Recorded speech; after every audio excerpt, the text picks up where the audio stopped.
sucked. You already saw it on the thumbnail. You already know he said it, but what you don't know is everything that came after those two words, because Jayden Daniels didn't stop there. He kept going, and what he said in the next 2 minutes about David Blau, about the new offense, and about his mindset heading into 2026 is what you actually need to hear as a Washington fan. And on top of all that, somebody asked him about Brandon Ayuk directly. He called him his brother, and then said something that's going to leave you with more questions than answers, but I'm going to break it down for you because I think most people are reading it completely wrong. And while all of that is happening, Nikki Javala from The Athletic said today that the vibe in Ashburn is nothing like it was last year, and she pointed to one single person as the reason why. A player who wasn't there from day one last offseason, and whose absence changed everything without anybody really talking about it at the time. Raise hail. Let's get into it. Luke, I'm gonna be real with you. 2025 was one of the most painful years I've lived as a Commanders fan. And that's saying something because this team has broken our hearts more times than I can count. We came into 2025 with everything. We had just gone to the NFC Championship in Jayden Daniels' rookie year. We had the Offensive Rookie of the Year. We had real, tangible hope. The kind of hope Washington hadn't felt in over a generation. And then everything collapsed. Knee, elbow, knee again. Jayden Daniels played 7 games. 7 in a 17-game season. And the team finished 5-12 from the NFC Championship to one of the worst records in the conference. In 1 year. That hurts, man. That genuinely hurts. And today, on the first day of OTAs open to the media, someone asked Jayden Daniels what that was like, and he didn't hide. He didn't say it was a learning experience. He didn't say it made them stronger as a team. No, he said it sucked. 2 words, and they said everything. That is what I need from my quarterback. That rawness.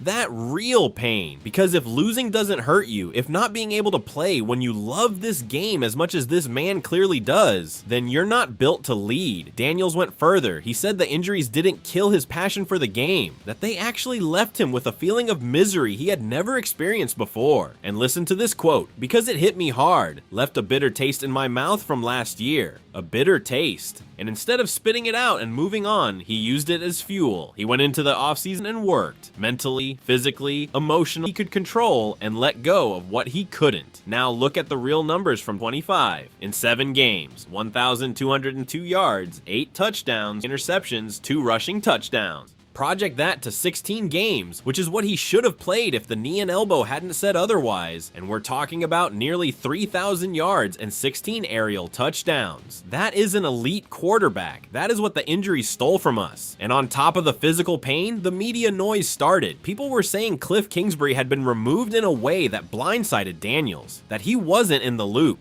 He cleared that up today too. I would say I was in the loop, but a lot of stuff is above my pay grade. Period. No drama, no victimizing himself, a man who understands his role and trusts the organization. And that organization responded with a move that, if you ask me, might be the single most important decision of Washington's entire offseason. David Blau, the new offensive coordinator. Wait, I know what you're thinking.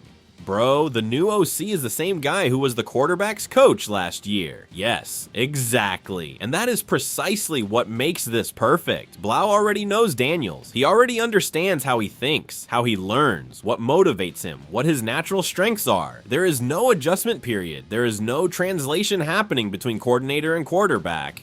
There is already built chemistry, and now they have the power to build the system together. And Daniels made it crystal clear. I love the offense. I love what Blau's doing. I love how he's creating and designing different things. He said love 3 times in the same answer. That is not protocol. That is genuine enthusiasm. Wide receiver Jalen Lane went even further. He said Daniels looks like the founder of the offense. The founder.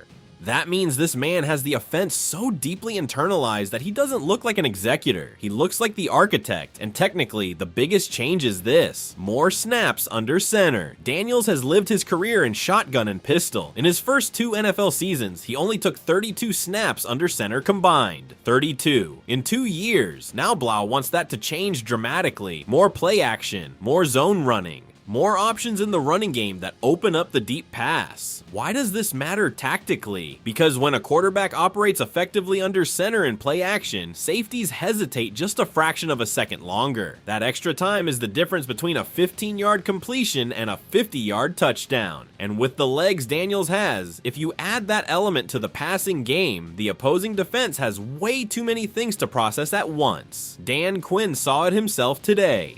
He said Daniels makes difficult things look easy, and that you're going to hear his voice more from the line, making checks and calls in the huddle, because the system demands it. More quarterback, more control, more JAYDEN Daniels being the engine of everything. Sam Cosmi, the right tackle who has spent years watching quarterbacks operate behind that line, said something that stuck with me. They've done a good job building his confidence to help our confidence.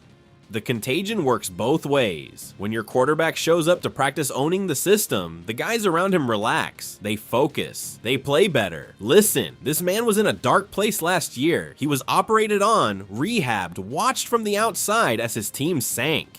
And today he showed up to Ashburn in May, no helmet yet, no pads, and he is already the most studied quarterback in that building. If JAYDEN Daniels stays healthy in 2026, and with this new offense designed in part to protect him better, the Commanders don't just bounce back, they explode. Now listen, because this is where things get really interesting. While Daniels is building chemistry with his new weapons, there is a massive shadow floating over Washington's receiver room, and his name is Brandon Ayuk. Everybody in the DMV is talking about Ayuk coming to Washington, and there is real logic there. The 49ers are in a quiet rebuild. Ayuk is under contract, but San Francisco is eventually going to have to let him go. The question is when, and today Daniels was direct about it. Someone asked him about the possibility of playing with Ayuk, and he answered, "I don't have a sense on it. That's my brother, and we have a personal relationship, but his football future is out of my control." On that line, man. That's my brother. That is not a generic quarterback answer.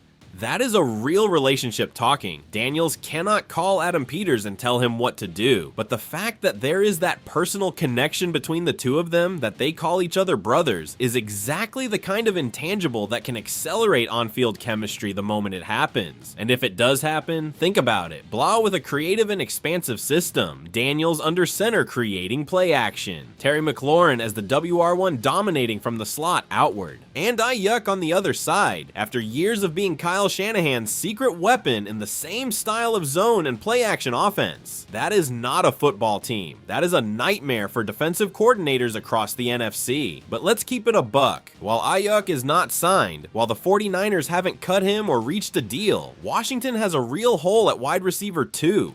And that is something you cannot ignore, especially with Antonio Williams still being a third-round rookie finding his footing in the NFL. The team has faith, Daniels has faith, but the question every single person in the DMV is asking right now is, how much longer can we wait? And while that question answers itself with time, there is something already settled in Ashburn.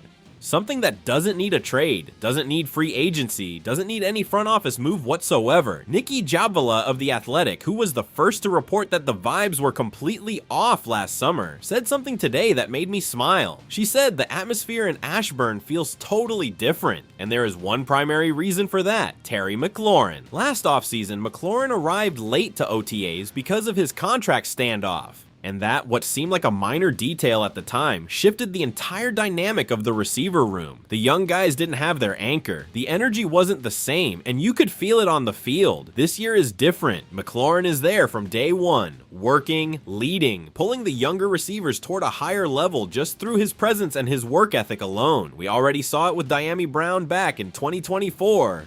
McLaurin took him under his wing, they started training together in the offseason, and Brown made a real leap as a player. That same process is now happening with Antonio Williams, the Clemson rookie coming in as the 71st overall pick who needs exactly a role model like Scary Terry to follow. Daniel said it with a simplicity that contains everything. We love Terry. It's a big piece of this offense, but also of this locker room. Big piece of the locker room, not just the playbook.